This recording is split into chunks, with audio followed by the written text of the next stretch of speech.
Really, we need to set a time for that once a week, Sabbath evening, during the day or in the evening, or the Sabbath itself. It doesn't matter how.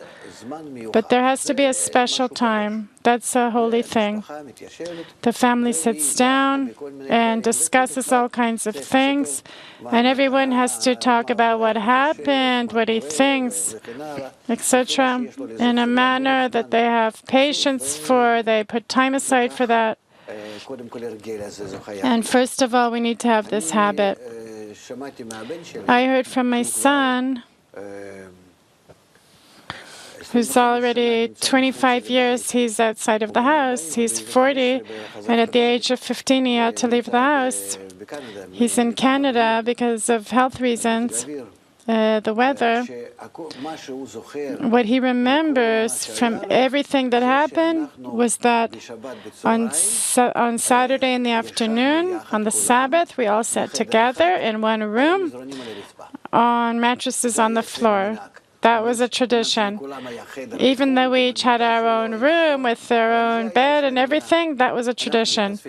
We gather in one room and we sleep there, precisely like that. It was like an adventure. I'm here, and here's the kids, the girls, and my son, and the mother. We're the parents on both sides, and they're in the middle. And this remained. This impression remained. Now he's 40. He says, "This is what I remember." We need this to remain with our kids for when they're older, and then we're sure that they'll continue these things onward. This is how a person is built, from example only. And therefore, we need to get used to, in the family, to such an organization that we have a meeting at least once a week. And this is slowly, with a bit of a snack, but not something that will overcome the meeting itself. Something sweet, something to drink, and that's it. And the main thing is the talking, the exchange.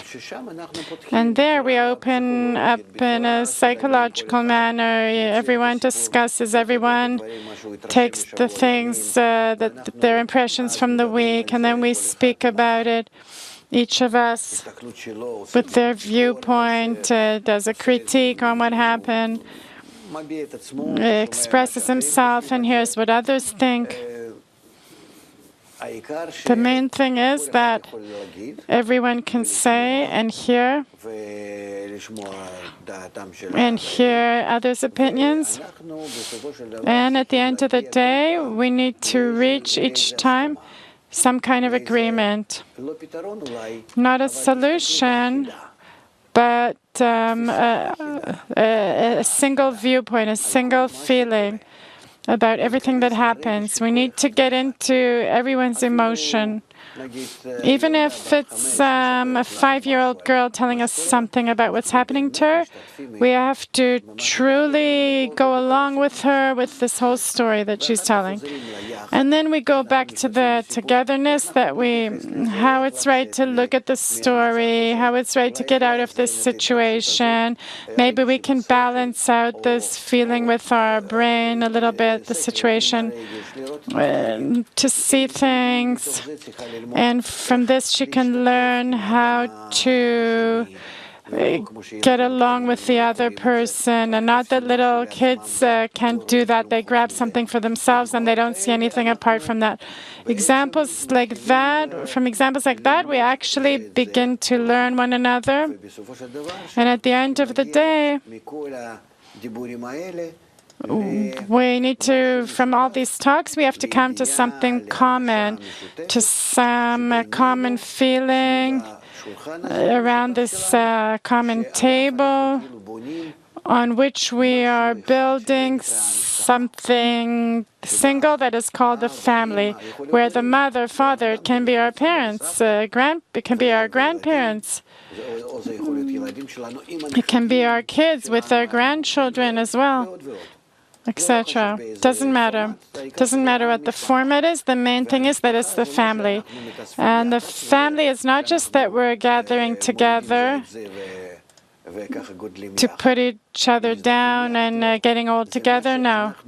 It's what we're creating around us, this feeling and this common feeling and thought. This common feeling and common thought. It's like an image or a common area that's called family.